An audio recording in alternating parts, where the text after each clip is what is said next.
Hey Pet Nation, Dr. T here, and the following of what you're going to see is completely unscripted. I brought my son Jameson and I told him let's just record something. I didn't tell him what it was going to be about. I wanted to just get his opinion on the things that I'm talking about with respect to the struggles that some veterinarians face. And I brought this up because I wanted to let him know that the profession that I'm in has a very high rate of suicide, and there's a lot of struggles we face. And it's interesting what he said, because he's like many kids, he's a sponge, and I'm pretty open about what takes place at the practice, and it's interesting what he said, and it's very well, it's real. So just take a listen. Okay, now it's recording. Okay, right. Cool. Test 1, 2, 3. Okay, let me turn the timer off. Is it off? Is the thing off? Say off? No, it's auxed out, right? Okay. Okay. All right. Okay, dude. So we look at this. Okay, let's start recording. So this is a cold thing. You have no idea what we're going to talk about, right? Okay, so basically just tell me what we're kind of talking about. Okay, so there's a thing called, it's a Facebook page, and it's called Not One More Vet. And you know what that means?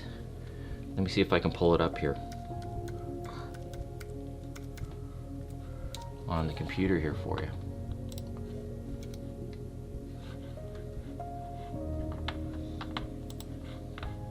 And so it was created by veterinarians. You know why? Why?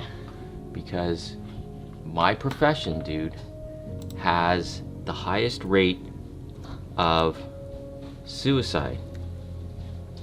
Not one more vet. There's not one more vet. And on the site, you'll see things like, this site is a safe place for veterinarians to discuss personal feelings about work and life. We're here to support each other. So there's all these things they talk about, and on the site. So I was talking about earlier about how, you know, there's a lot of struggles that people in my profession face. So you've got a little glimpse into what I face, right? Yeah. So in your opinion, what it's sort recording. of... What was that? It's recording. Yeah, I know it's recording. Yeah, so that's what we're here talking about. Wait. Can we just, I thought we were just gonna know what we were gonna talk about, then we're gonna actually do the real vid thing. Well, this is the real thing, because this is live, right? I want your honest opinions about stuff. So I don't really know what to do with this. What? Never mind. You don't want to talk about this? No, I do. I just said I don't really know why we're talking about this. Oh, because the reason why we're talking about this is because this week 3 veterinarians committed suicide, and one was from my school. What do you mean committed suicide? They took their own life. Yeah. Yeah. So did they get drunk? No, I don't think it's that. So there's a lot of struggles, right? You see, so what I wanted to talk about is, you've seen what I had to deal with, right? Yeah. I come home and I talk about stuff, right? So I just wanted to talk about just those types of things. Yeah, I know what you're doing with crazy clients, firing employees, stuff. Okay. So see, that's why this is cold, right? This is cold, and it's cold being fresh and genuine and everything like that. So yeah, so those are the right. So the struggles that I face are, when you're talking about it's like, I came home and I talked about a couple of the things that happened at the clinic, right, with clients and everything like that, yeah. Right? And then in the past, I've talked about the struggles that I have with the team, right? It's about people. It's all about people, right? Yeah. All about people, right? And does anything I talk about, when we discuss these things, anything have to do with me being a doctor of animals? Does it? Does me dealing with people have to be with a doctor of animals? The types of struggles that I have with people, do you think that has to do with being a doctor of veterinary medicine? Well, I mean, you did tell me once that being a veterinarian is hard because, I mean, I'm pretty sure I've said this in another video. I'm not so sure, but I'm gonna say it again if I already did, because I don't remember. I don't know. I remember you said that, being a veterinarian is hard, and sometimes when you tell a client that, I don't know, give this food to your pet, do this with your pet, make sure your pet gets an hour of exercise, and then they either are going to do it on one condition or won't do it, or something like that.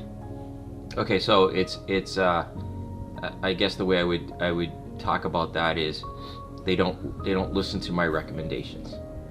Is that what you say? Yeah. Yeah. So what I recommend is that for the best interest of the pet? It's basically, well, probably the pet doesn't like it or whatever, because, the pet doesn't really know what's going on, but, I mean, it's for the pet's life, to save it, basically, or something like that. So one of the struggles that we face in veterinary medicine is that we're recommending things that are best for the pet, and then the clients sometimes won't do that, and I think that's a struggle. Sometimes the clients can't do that. They can't do that because they can't afford it, or they just choose not to do it. They choose not to do it, or they don't believe it's the right thing. Or one of the struggles that we face is that they will listen to someone else. We always joke about listening to a relative, a neighbor, a friend, someone who is not a veterinarian giving them advice, and they doesn't really have any experience with that stuff. I mean, there's also one thing too. A lot of clients and pet owners, I'm not trying to be mean, but I mean a pet is considered property. I don't have anything against that, but because a pet is considered property, some people think they have the right to do stuff that they want instead of doing stuff that their pet needs, because sometimes a pet is considered a member of the family. Right. How do we consider our Chica? Well, she's right there. We treat her like a family member, except we don't give her human food or human clothing, and she doesn't. Wait, that's not true about the human food, right? Oh, okay.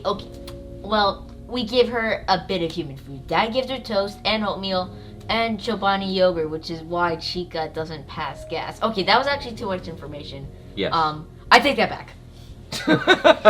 Okay, so let's get back to this vet thing. So, and then you've heard me talk about finances too, right? Not only my finances, clinic finances, and everything. Do you think there's some struggles that veterinarians face in that?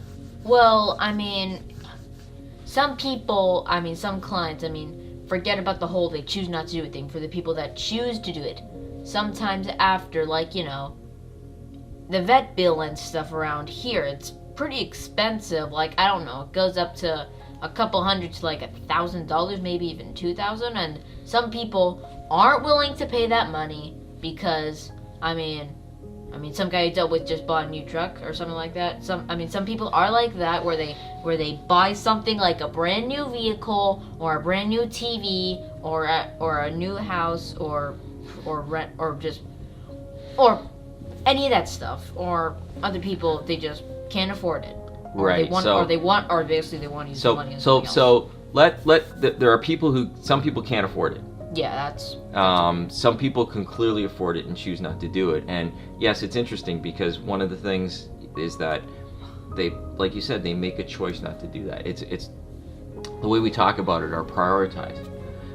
It is incredibly heartbreaking, and it's funny how some people will say that. Well, I'm going to go on vacation, so I don't want to spend money on this or something like that. So it's interesting how they prioritize things. But yes, yeah. I did have the truck thing. I did have someone who actually he ended up not. Well, actually, we got the money from him 6 months later, whatever. Well, didn't pay his bill. Didn't want to do. We give different payment options, and he didn't want to do those payment options. He was screaming something about he just bought a new truck and didn't want his credit to be affected or something.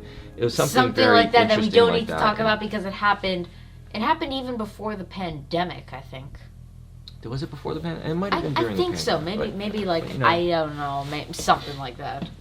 But there are people like that. What about finances? Because I've been pretty open with you about my own finances and everything like that. The thing is, depending on how much money, like, the business makes, because you're the owner. So you have to pay the employees and then pay for the equipment and stuff like that and the rent. And then, there's like nothing for yourself.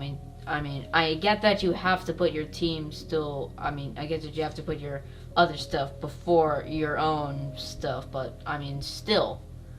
That's why I'm always happy when you guys gross like $10,000, because that means at least there's some money for you, which then the money goes for the family so we can buy stuff that we need. Wow.